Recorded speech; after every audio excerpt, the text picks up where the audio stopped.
And now we're going to go to the final presentation section of our session this evening. And we will be going back to Google, this time of action blocks from Patrick Clary. Hi there. My name is Patrick Clary. I'm a product manager at Google, and I'm here today to tell you a little bit more about action blocks, as well as give you a demo of a few key features like installing the app, setting up some blocks of your own, and I'll walk through some new features that are really exciting within the product. To start off, Action Blocks is a product. It's an Android app built by Google, and its goal is to make Android more accessible, specifically designed with an aging population in mind and those that are faced with cognitive difficulties. The way Action Blocks works is a user or a caregiver sets up these large blocks that are customizable widgets on your screen, and each of them can perform a corresponding action using the Google Assistant when pressed. These help the user complete daily tasks and common things they'll have to do on their phone throughout the day. I'll start by opening the app and accepting the disclaimer. Now I'm presented with a screen that allows me to set up my first action block. I'll do that by clicking the Create Action Block button. Now I can choose what I want this action block to do. Action blocks can perform a variety of actions on your behalf. In fact, they can do anything that the Google Assistant can do. To start off, I'd like to make an action block that calls a friend of mine. So I'll click the Make a Phone Call button. And you can see here there's a command that I need to enter that corresponds to the Google Assistant action that should be triggered when this block is selected. In this case, I'll have it call my mom. Next, I should select the Text Action button, which will attempt to perform this command using the Google Assistant. This helps me know that I entered the command accurately. Call mom. Calling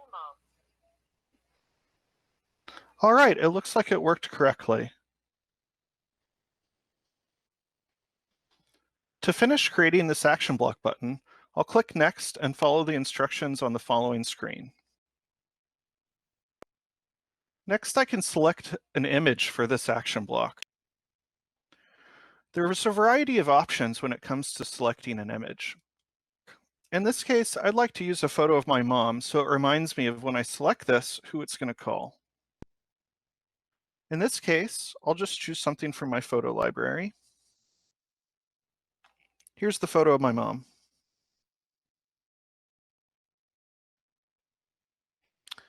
I can go ahead and crop it to the size I like. And then I'm allowed to enter a name for this action block. In this case, so I remember what it does, I'll write call mom.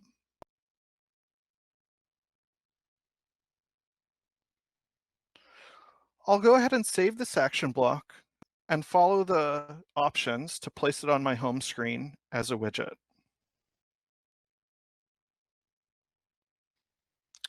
All right, it looks like I've created my first action block.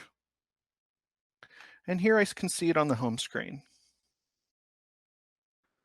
Action blocks can be moved around on your home screen to new areas and resized and oriented to fit your needs. In this case, I want it to be easy to call my mom, so I'll leave the button large. And when I tap it, Call mom. Calling mom. it'll execute the Google Assistant command, which will call my mom. I'll cancel it because I don't want to call her right now. I'll go ahead and create a couple more action blocks to show you some additional features. So next I'd like to create an action block that plays music. So I'll select the Play Music template. So here it says play music on YouTube Music, play Beatles on YouTube Music. Now I have a Google Home in the room I'm sitting in, and so I'd actually like it to play on this speaker. So I'm going to say play Beatles on guest room speaker.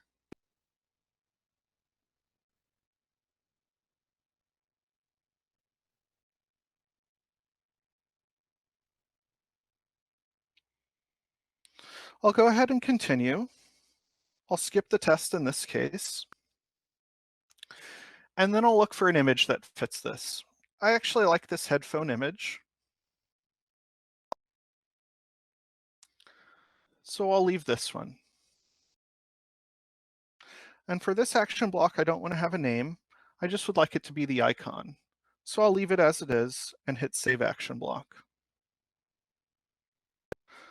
I'll follow these screens to also place it on my home screen as a widget.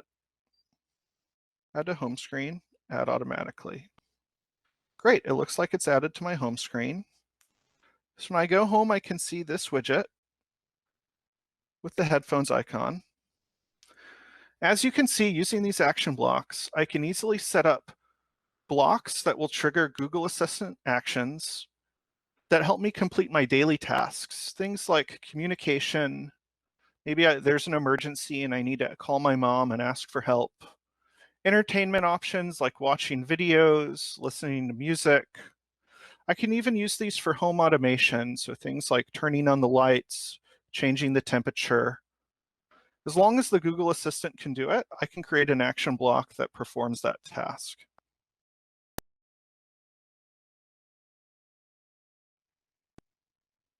Now I'll cover some more recently released features that came out of our latest version of action blocks. Action blocks can now create blocks that will speak phrases out loud. This can be extremely useful for those who are AAC users looking for a lightweight solution, people with conditions such as aphasia, or other individuals with language challenges. To create a block that speaks a phrase, I'll click the Create Action Block button. And then towards the end of this page, you'll see something that says Say Something Out Loud.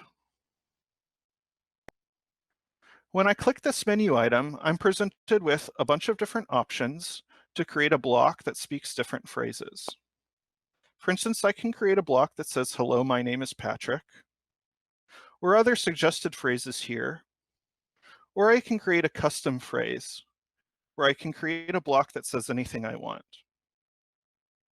In this case, I'll just create a quick block that says, "Hello, my name is Patrick." To start off, I'll select the "Hello, my name is" template, and I'll add in Patrick here.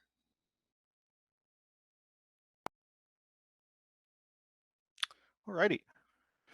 Next, I have a couple different options for voice, and I want to hear what this sounds like, so I'll press the Test Speech button. Hello, my name is Patrick.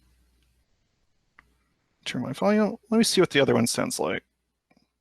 Hello, my name is Patrick. I kind of like that one better for me.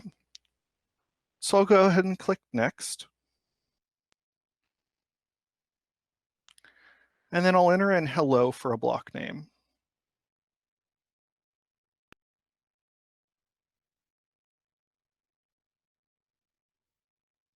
All right, I'll save that block. And I'll go ahead and add it to my home screen.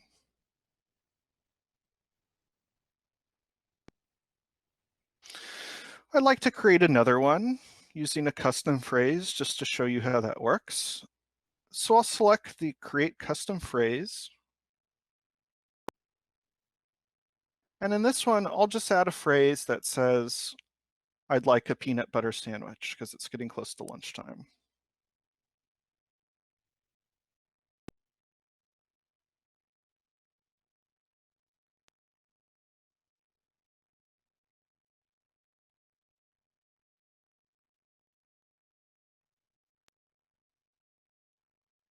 I'll also select voice number 2 for that. And in this case, I'd like to select an image for this block. Another new and exciting feature we have here is the ability to use PCS symbols as the symbols that represent our action blocks. I'll go ahead and select that. And here I can search through thousands of symbols to kind of meet my needs. Let's see what they have for sandwich.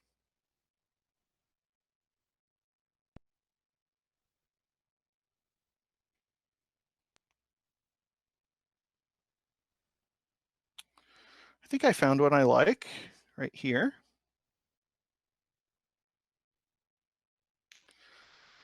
I'll go ahead and save this one and add it to my home screen. All right, let's see what this looks like. I'll go over here and move these to my page where I have my action blocks.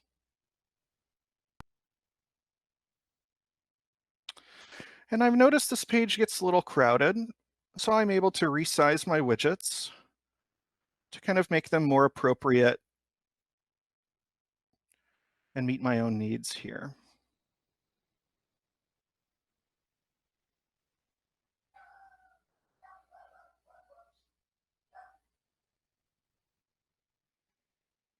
All right, I have them arranged how I want, and let me tap them to make sure they sound great. Hello, my name is Patrick. Oh, it sounds nice. And how about the sandwich one? I'd like a peanut butter sandwich. Great. Hello, my name is Patrick. Great. So that's how you create blocks that speak using PCS symbols. And Action Blocks supports a variety of languages. We support English, Spanish, Italian, German, French, and Japanese. All right, so next I'm going to demo a really exciting feature which allows you to map switches on a physical adaptive switch to action blocks. So in this case, I have a Bluetooth switch here. And the switch has two buttons. And I want to pair this with my device so that when I press one of these buttons, or either of these buttons, it activates an action block of my choice. Alrighty. So the first step is to ensure that I have this paired via Bluetooth or USB. And then I'll open up action blocks and choose the block that I want to assign. So in this case, I'll choose my hello block and I'll select edit. And I'll choose assign to an external switch.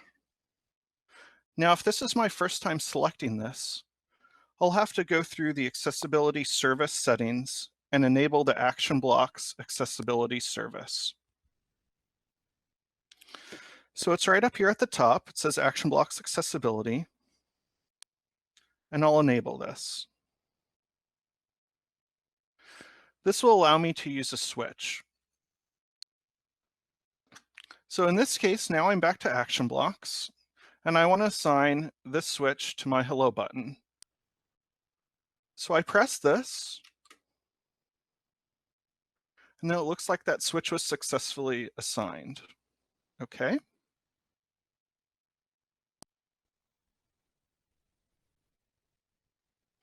I'll go ahead and save that. So when I press this button, it should have my greeting. Hello, my name is Patrick. That's great. Let me try it again. Hello, my name is Patrick. Cool. So you can see how that could make using action blocks and using your Android device very easy for a Switch user. Any of these actions that you can program using action blocks, like your home automation activities, your starting your entertainment options, and your speak aloud options, any of these can be executed using a physical adaptive switch. Hello, my name is Patrick. Alrighty.